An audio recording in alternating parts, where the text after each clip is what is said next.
Check. Have you ever actually wondered why someone with broken English can just, confidently chat with complete strangers, while someone who scored a 95% on their English grammar test completely freezes up the second they're asked to introduce themselves? I mean, really think about that for a second.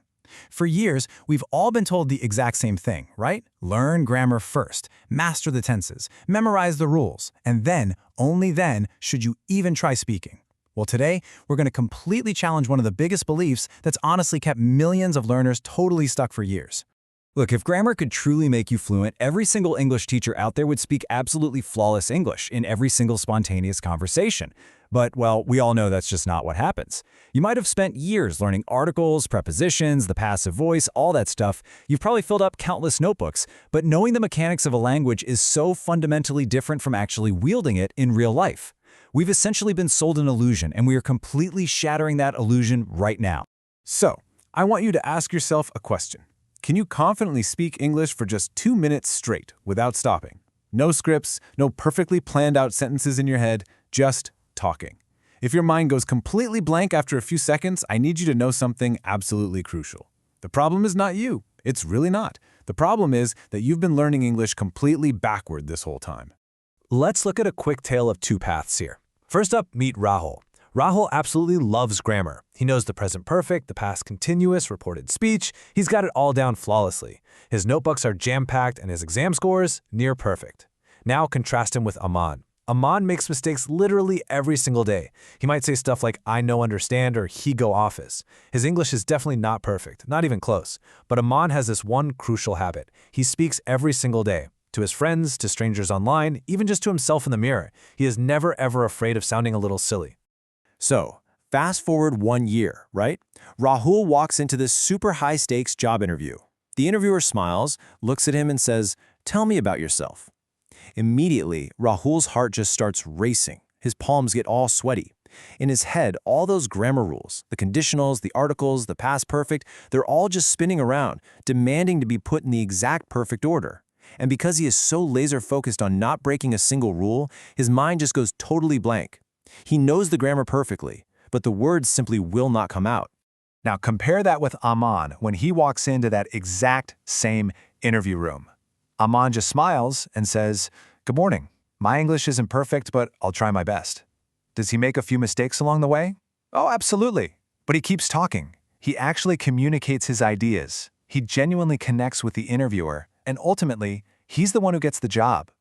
So who do you think actually learned English in the end? This right here is where most people fundamentally misunderstand what fluency really is all about. Okay, moving right along to section 2, how your brain actually learns and how we can finally ditch this whole perfection prison. Look, let me be super clear here.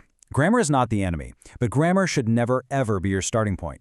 Chasing this idea of perfection actually becomes a prison that stops conversations before they even have a chance to begin. I mean, just think about how a child naturally learns to speak. Does anyone sit a 2-year-old down at a desk and teach them the rules of subject-verb agreement? Obviously not. They listen constantly, they imitate, they make thousands and thousands of mistakes, and slowly, their brain just naturally starts recognizing the patterns. But for some reason, as adults, we completely reverse this process. Instead of actually communicating, we just sit there and study. And this really exposes the absolute absurdity of the grammar first method to what I like to call the analogy test. Imagine wanting to learn how to swim by reading books about swimming for 5 years without ever once jumping into a pool. Or memorizing every single cricket batting technique without ever actually holding a bat in your hands. Or say buying the world's absolute greatest cookbook, but literally never turning on your stove. Would anyone call you a great chef? Of course not, because knowledge without practice just creates confidence in your notebook, but definitely not in reality. So, the really crucial point here is this. The fear of making a mistake has stopped way more conversations than bad grammar ever has. Seriously, have you ever caught yourself thinking, "Oh man, what if people laugh at me?" Or, "What if my grammar is totally wrong?" That fear literally paralyzes you. But here is the massive secret that nobody tells you. People rarely, if ever, remember your grammar. What they remember is your confidence. Let's actually look at how this plays out in a real everyday situation, like just ordering a coffee. Say one person tries to use this perfect, highly complex grammar. They say something like, "I am wanting one coffee because I have been feeling thirsty since morning." Like, sure, it's grammatically complicated, but honestly, it sounds completely unnatural. Now imagine a much simpler approach. Just saying, "May I have one cappuccino, please?"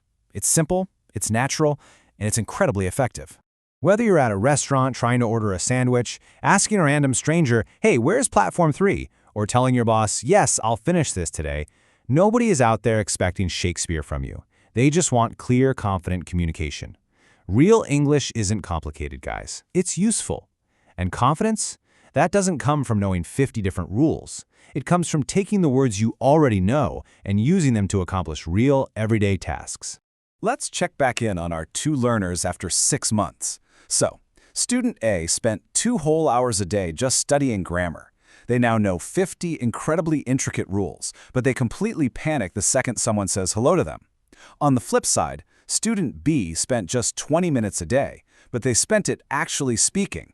They've had hundreds of these little micro-conversations. Now, who do you think sounds more natural? You see, fluency is a skill built through repetition, not memorization. It's exactly like learning to ride a bicycle. You don't find your balance by sitting there reading a user manual. You find your balance by falling off, getting back up, and trying again. And this brings us to a really foundational truth of language learning. Listen, saying "I am understanding" or "he goes" instead of "he goes," that is not the biggest mistake you can make. The absolute biggest mistake you can possibly make is staying completely silent just out of embarrassment. Every single mistake gives you real-time feedback. Silence teaches you absolutely nothing, while speaking teaches you everything.